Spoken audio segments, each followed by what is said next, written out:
Ambo kanonzi mnana wekutanga kupapa album ndatenda tapienda album rine 7 tracks mukoma diva mavunga vari bhezi zvavo pamutrima zvanaya nenyaya yebasa asi chikomana chemuchitungwiza umo vakakurira kukwadzana zvakare kwanzi munana wekutanga kungoti ndamutswa iko kumutswa kwawaitwa mukati mezuva ranhasi. That is the first miracle. Atisupport tisigire vaimbi veZimbabwe ikati nje kwa Amadho wandiona muchafila here masasi wayaya. This is Clyde Malunga calling from Zimbabwe, and I wish you a good listening of Zimnet Radio. Bye bye. Ciao ciao. To titular task, what it is like it is Zaziri. Continue listening to the favorite radio station in the whole wild world, Zimnet Radio. Hey, check this out.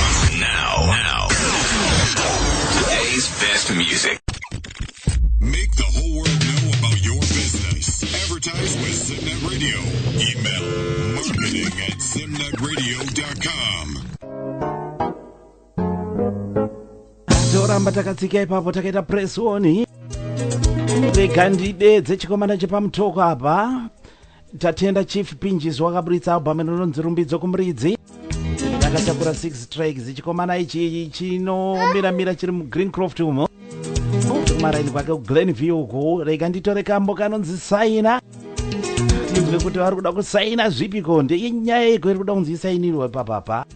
Mufarire Muchinda with this is his debut album.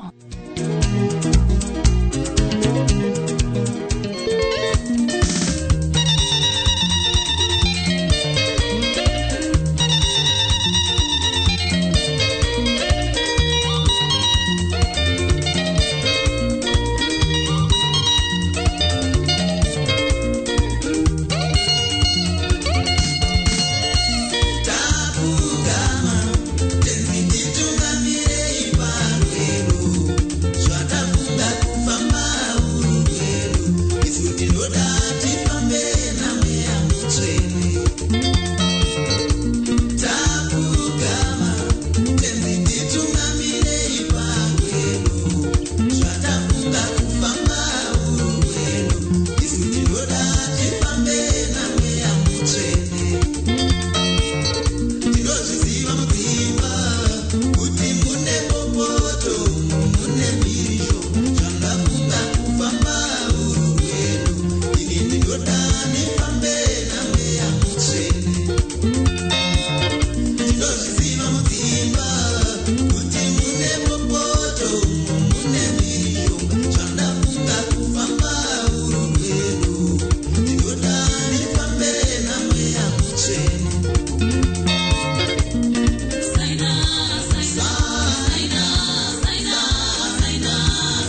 kana muda zvekusaina mubva masaina pamberi pevanhu kana makuda kurambana munosaina futi pamberi pevanhu